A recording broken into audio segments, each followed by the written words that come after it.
Entonces también a otro tipo o sea, este síndrome tiene también no solamente esta afectación, sino que tiene también una asociación de malformaciones, otras alteraciones, no solamente esta. Bueno, pasando un mes y el niño presenta una coloración histérica, ya puedo pensar en otras cosas, como por ejemplo un hipotiroidismo congénito, que se manifiesta posteriormente, o de repente una estenosis pilórica. Hay algunos fármacos o algunos niños que tienden a hacer una hipertrofia pilórica, también se le dice pilorito, que se debe a un aumento del píloro, y eso hace que haya una disminución de la eliminación de esta bilirrubina directa, y por ende se vuelve a convertir. Ahí yo tengo un aumento tanto de directa como indirecta en la estenosis pilórica. Infecciones congénitas también, del grupo TORCH principalmente, o de repente algún uso de antibióticos parenterales que tienen eliminación hepática, donde hace, digamos, como una alteración de la función hepática también, ¿verdad? Pero es más, como le dije, es más difícil. Y acá también podría aparecer la sepsis, ¿verdad? La sepsis aparecería en todas las épocas, digamos, todas las etapas de crecimiento, que es muy frecuente ver el paciente pálido, histérico, el paciente séptico.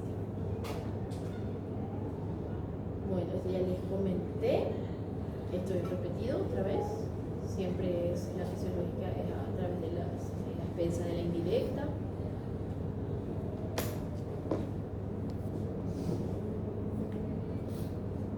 Ahí habla de cómo más o menos yo espero encontrar la bilirrubina indirecta al paso de los días de vida, ¿verdad?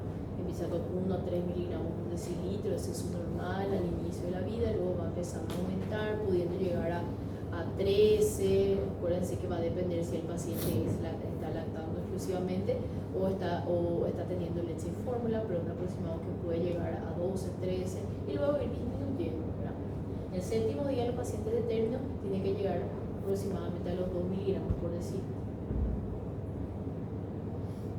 Hay algunos factores de riesgo también para ictericia fisiológica, por ejemplo, el hijo de madre diabética, la raza oriental, la prematuridad, el niño que tiene policitemia, el niño que tarda en eliminar su meconio también, justamente por esa circulación enterohepática aumentada, o de repente historial familiar de hermanos que tuvieron hiperbilirubinemia, principalmente los que tuvieron algún tipo de intervención con esta hiperbilirubinemia. Entonces es muy importante preguntar eso en la anamnesis, ¿verdad? Bueno, y acá vamos a hacer la diferencia otra vez, nuevamente, a la ictericia asociada a lactancia, que se considera la ictericia de forma precoz, asociada a la lactancia materna, y la más tardía, que es asociada a los componentes de la leche materna, ¿sí? Entonces, al haber una disminución, nuevamente les comento, una disminución de la ingesta, hay un aumento de circulación enterohepática, y hay un paso de la bilirrubina directa a la indirecta nuevamente, y esta se absorbe y aumenta en sangre. ¿Cómo son los niños que tienen una ictericia por lactancia o por alteración de la lactancia materna? Son niños que descienden rápido de peso, histéricos obviamente, niños que descienden de peso, muchas veces irritables por tener hambre, querer mamar y no poder. Entonces vamos a preguntar también de repente la técnica de lactancia, si está bien, si la mamá tiene grietas en el pezón. Todo eso tenemos que tener en cuenta. Algo está mal o en la técnica o en el agarre o en la posición, ¿no? Entonces algo está alterando la lactancia de este niño, y esta lactancia alterada hace con que el niño sea más histérico y baje de peso, ¿verdad? Y también llama la atención, tiene defeca menos, tiene menor capacidad de eliminación total del meconio, ¿verdad? O sea, así va a ser este niño, ¿verdad? Bueno, y luego están los que tienen una ictericia por leche materna, que es diferente entonces, ¿verdad? De 2 a 4% de todos los recién nacidos a término pueden llegar a tener esta coloración a causa de la leche materna, en vez de ir disminuyendo con los días, ¿verdad? Va aumentando, y eso se debe justamente a una composición de la leche materna que hace con que se vuelva a convertir en bilirrubina indirecta y aumente. Puede ir aumentando considerablemente. No está, si bien el riesgo no es tanto, de llegar a pasar la barrera hematoencefálica y producir un carnícero, pero yo sí tengo un aumento bastante considerable en estos pacientes, pudiendo alcanzar cifras de hasta 20 a 30 miligramos por paciente. ¿Sí? ¿Y qué se hace? En realidad van a leer que se puede hacer la suspensión de la leche materna, se puede hacer la suspensión, se puede dar leche de fórmula y ahí se hace tanto el diagnóstico como el tratamiento y luego se vuelve a reintroducir. Puede elevarse un poquitito, pero no llega a niveles tan extraordinarios, pero hoy en día se trata de no hacer eso, porque nosotros tenemos el riesgo-beneficio con este tratamiento, que si bien no está descrito que haya habido pacientes con síndrome de Kernicterus a causa de una hiperbilirrubinemia por leche materna. Entonces el riesgo de desarrollo de Kernicterus es muy bajo, pero sí tenemos consecuencias bastante drásticas con relación a mi lactancia materna. Ustedes saben que esta separación del niño de la madre puede marcar una diferenciación después en la relactación. Entonces nosotros hacemos una evaluación bien minuciosa de que si le vamos o no a suspender o si le vamos o no a introducir fórmula, porque el riesgo es mínimo, por más que leve. Acuérdense que este se ve más tardíamente, se ve posterior al 7º día de vida, y posterior a este tiempo el riesgo de tener Kernicterus luego disminuye un poquitito más porque el paso a la barrera hematoencefálica se ve disminuida. Entonces también van a ver que en el normograma Butani, a la que nosotros utilizamos para definir si entra o no a la immunoterapia, está hasta al 7º día de vida, porque a partir del 7º día de vida disminuye este paso a la barrera hematoencefálica. Por eso hoy en día no se hace tanto este tratamiento y diagnóstico con relación a la ictericia por leche materna, sino que se va evaluando a cada uno individualmente, ¿verdad? Pero la forma de hacer un diagnóstico sería eso: suspenderle, volver a controlarle, se ve una disminución bastante importante y luego se le vuelve a introducir. Pero como les dije, se trata de no hacer eso. Se sabe que el niño va a ir alimentándose y con el paso del tiempo va a ir disminuyendo. No hay un riesgo significativo. Pero claro, individualizamos cada paciente. Si es un paciente que tiene algún riesgo, alguna sepsis de foco meningio, que tiene una barrera hematoencefálica más permeable, uno va evaluando de acuerdo al caso, porque hoy en día tratamos de proteger justamente la lactancia materna. ¿Y cómo son los bebés? ¿Cómo yo puedo hacer entonces el diagnóstico si es que yo no le suspendo y no le controlo? Porque va a tener un hemograma normal, va a ser un niño gordito, un niño, o sea, con peso adecuado, un niño que va a tener todos sus reflejos primitivos normales, un niño que succiona vigorosamente, un niño que presenta su meconio o presenta sus deposiciones, que orina bien, ¿verdad? Va a ser un niño que no tiene fiebre, que no tiene ningún síntoma, un niño que está creciendo sumamente bien y claro, que esté alimentándose con leche materna exclusiva. Entonces ahí uno pone en una balanza, uno hace riesgo-beneficio.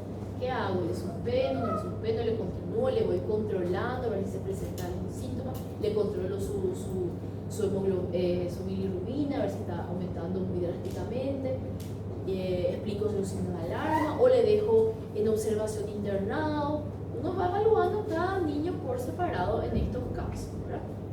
Pero justamente son así, son gorditos, con peso adecuado, son niños que tienen esa coloración ictérica pero no presentan síntomas, no presentan ningún síntoma. Pero en el manual al menos va a estar todavía el tratamiento y lo coloqué acá, ¿verdad? Pero en la práctica ya no se hace eso. Y justamente explicando el porqué, ¿verdad? Que el bebé amamantado ingiere beta-glucuronidasa, presenta la leche que va a convertirla directa en indirecta nuevamente y se va a reabsorber. Y el tratamiento, ¿verdad? Como le dije que está en el manual, es suspensión y luego reintroducción. Pero uno ve cada uno por separado, evalúa realmente, ya no se hace. Pero para que sepan, no es lo mismo lactancia por la leche, por el contenido de la leche, y ictericia por lactancia, y es por un déficit de ingesta.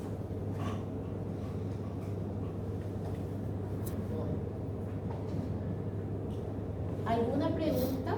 ¿No entendieron hasta aquí?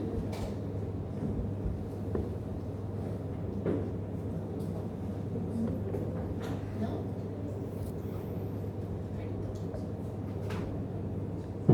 Muy bien, la ictericia patológica, entonces todas las que se presentan antes de las 24 horas de vida, generalmente suele ser cuando se ve una zona de Kramer más allá de 2, 3 suele ser ya algo patológico, o que esté asociado con sintomatología, una alteración en la analítica sanguínea, sepsis neonatal, dificultad respiratoria, síntomas, ¿verdad? De repente visceromegalias, podemos pensar en una enfermedad congénita.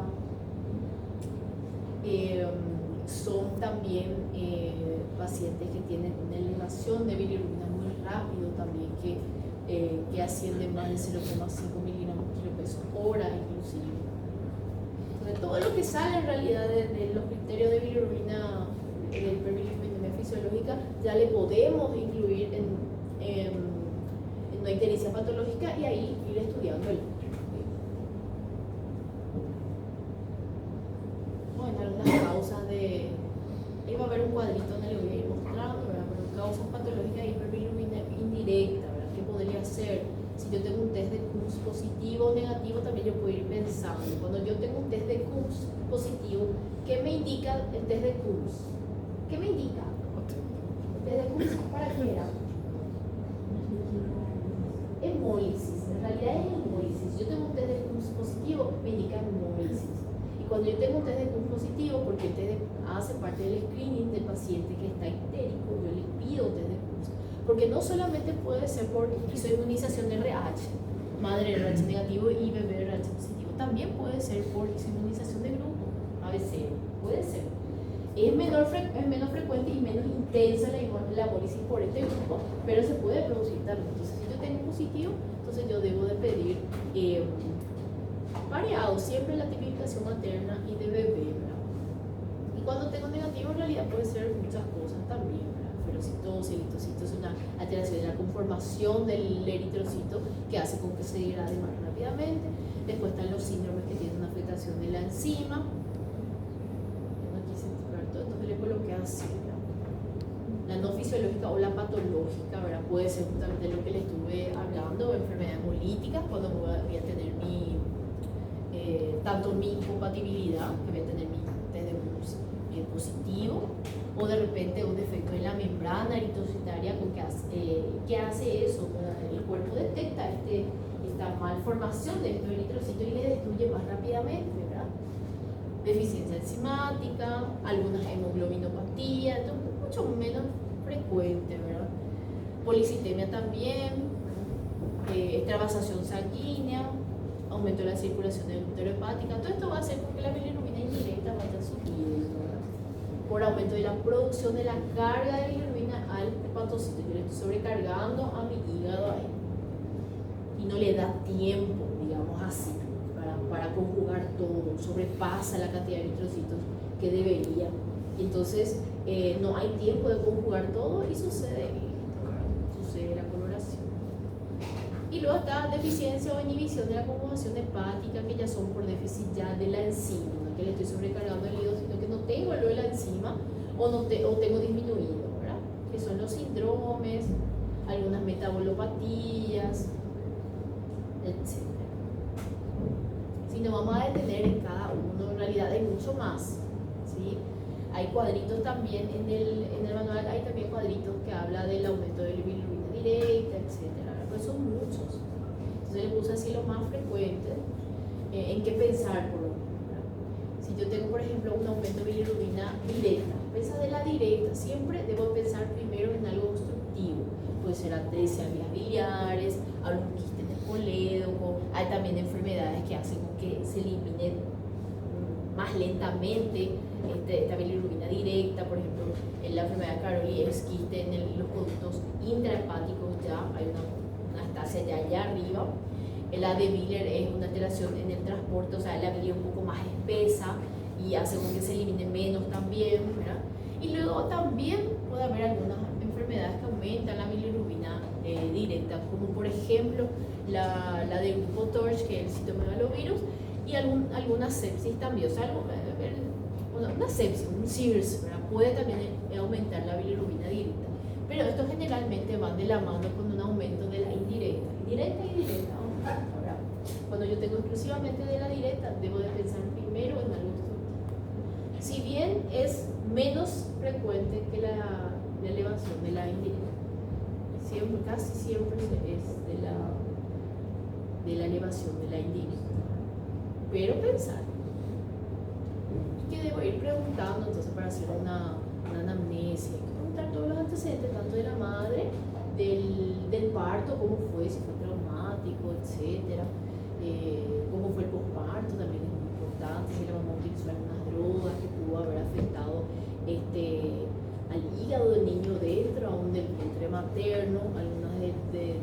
Algunos de los fármacos son salmestrezona, diazepam-cefalotina, que está comprobado que sí puede dar una ictericia neonatal posterior. De repente investigar un poquitito, como factores de riesgo estuvimos hablando, que si un hermano, etcétera, estuvo en tratamiento columino, presentó ictericia, hay más posibilidad de que el siguiente niño también tenga eso. Antecedente obstétrico, hemorragia materna, tipificación de la madre, del hijo, ¿verdad? Si se está alimentando solamente de leche materna, ¿verdad? Si es prematuro. Entonces hay que ir preguntándole al paciente. ¿Y qué le vamos a pedir entonces? Obviamente le vamos a pedir bilirrubina total y fraccionada, para saber qué tan elevado está y predominio de qué es, para poder hacer nuestra sospecha diagnóstica. Y luego el test de CUPS también. El test de CUPS al neonato es directo, el test de CUPS directo. A la madre es el indirecto. ¿Sí? Y vamos a pedir el sonograma, la de fase aguda, para ver si hay algún riesgo de infección, recuento de reticulocitos también, ¿verdad? Pensando en una anemia hemolítica, ver también su hemoglobina hematocrito. Y luego sí un poco más específico. De repente, si yo sospecho de un hipotiroidismo congénito y aún no me llegó mi tamizaje neonatal, entonces necesito, yo le puedo pedir TSH-T4 al niño, ¿verdad? Pero sabemos que viene, si es que algo positivo, viene rápidamente el tamizaje neonatal, generalmente viene rápidamente. Pero eso es lo que le podríamos pedir al recién nacido.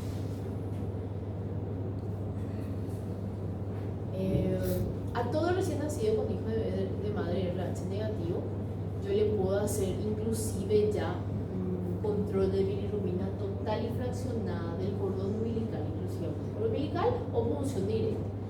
No así el hemograma y la tipificación. El hemograma, ustedes saben que por lo menos 12 horas tengo que estar esperando de vida para que sea algo fidedigno del paciente. Y también la tipificación sanguínea no se puede sacar del cordón umbilical, tiene que ser por punción directa.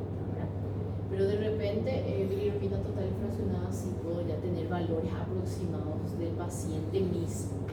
Si tengo un paciente que ya nace ictérico. Y la madre siempre debe tener tipificación y test de CUPS indirecto si es una RH negativa, ¿verdad? O si el paciente está con una coloración ictérica al nacer, para hacer el descarte de o para hacer el diagnóstico de una enfermedad hemolítica, una anemia hemolítica recién nacida.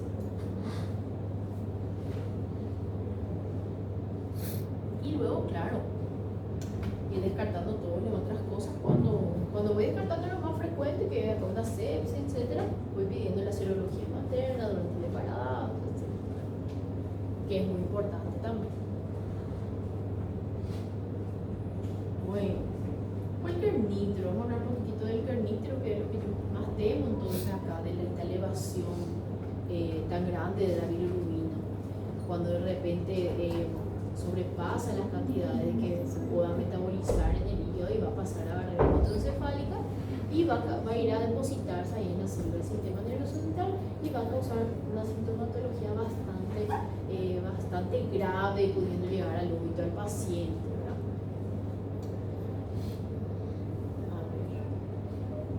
Kernitro, ¿verdad? Se debe a la deposición de bilirrubina conjugada, ¿sí? No conjugada, perdón, porque la indirecta es en el cerebro del paciente. Bueno, la concentración exacta de bilirrubina asociada a la encefalopatía hiperbilirrubínica o el kerníptero en el neonato a término y saludable es impredecible. O sea que puede llegar a tener valores bastante altos, pero no necesariamente un valor específico va a desarrollar el kerníptero. Va a depender mucho justamente si es un neonato a término, si es un paciente prematuro, si es un paciente que ya está con una sepsis, principalmente con meningio, cualquier condición que altere la permeabilidad de la barrera hematoencefálica puede justamente predisponer a que este niño con más baja cantidad de bilirrubina en sangre presente la patología. No es que sí o sí un paciente con 25 miligramos por decilitro va a ser supernítico, no, depende de todos los factores de riesgo que este niño está teniendo. Y muchas veces ni siquiera se produce este síndrome. Pero claro, teniendo en cuenta todas las complicaciones que puede llegar a tener, que puede fallecer también por este síndrome, se detectan estos pacientes y se hace el tratamiento adecuado y se va controlando para evitar no llegar a esto, ¿verdad? Bueno, ¿qué dice ahí, Frank?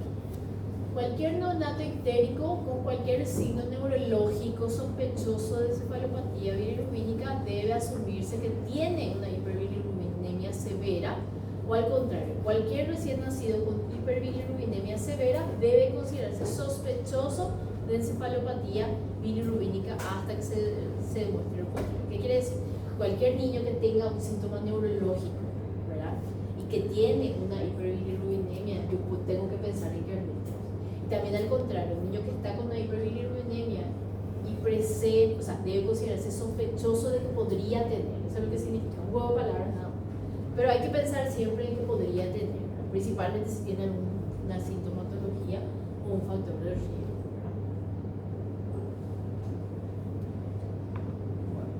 Si bien no hay un valor exacto para decir, bueno, este paciente sí o sí va a tener un kerníptero, difícilmente un valor no aparece este valor de 25 miligramos por decilitro, difícilmente va a desarrollar como tal el kerníptero, difícilmente, pero podría, dependiendo de qué, justamente de estas comorbilidades, esta susceptibilidad, si es que juntan esas comorbilidades del paciente, pero difícilmente va a desarrollar.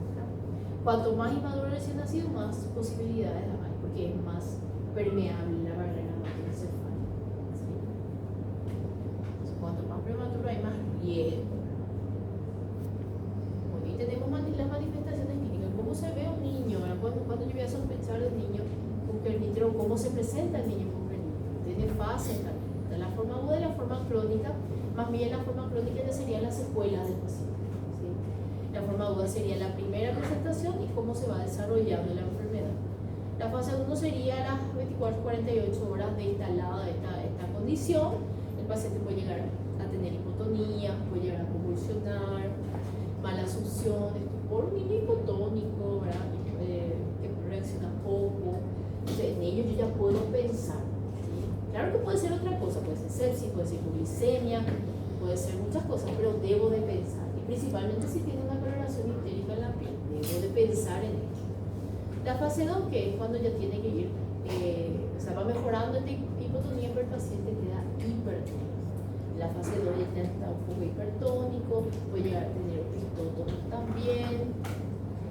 Luego la fase 3, que al final de la primera semana el paciente aparentemente presenta una mejoría, disminución de la hipertonía, pero vuelve a estar hipotónico el paciente, con los reflejos primitivos disminuidos. No hay mucha respuesta en los reflejos primitivos. O sea, yo ya veo ya más una secuela de estos pacientes. Una secuela. Y ya la forma crónica, ¿verdad? Como el niño que tuvo un kerníptero en el primer año de vida, el hipotónico, sus reflejos tendinosos profundos pueden estar exaltados y sigue presente el reflejo tónico cervical, por ejemplo, ¿verdad?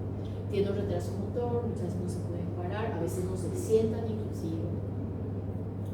Ya el primer año de vida puede llegar a tener trastorno del movimiento, una hipoacusia neurosensorial, un retraso de desarrollo ovárico. Esto de si los niños sobreviven, ¿verdad? Porque 75% de ellos vomitan. Y de los que sobreviven, otra vez 80% de ellos quedan con secuelas de por vida. Y las secuelas llegan de 2 a 3 meses después del episodio. En realidad, se habla de esto porque recién después de 2 o 3 meses nosotros vamos a ir midiendo el neurodesarrollo del paciente. Ahí nosotros vemos los hitos del desarrollo que va a estar claramente en retraso, ¿verdad? Más bien por eso. Bueno, ¿y cómo se trata entonces la hiperbilirrubinemia? ¿Qué tal estamos de tiempo? ¿Estamos bien? Ni tan bien. Ni tan bien. Y como que empezamos enseguida, ¿verdad? Ah, no. Y yo no sé si podemos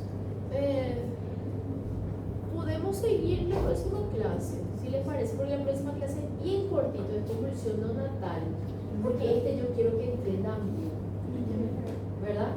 Ahí van a estar más despiertos. Inclusive les invito a que lean un poquitito hiperbilirrubinemia y traigan sus dudas, porque es algo que se pregunta bastante.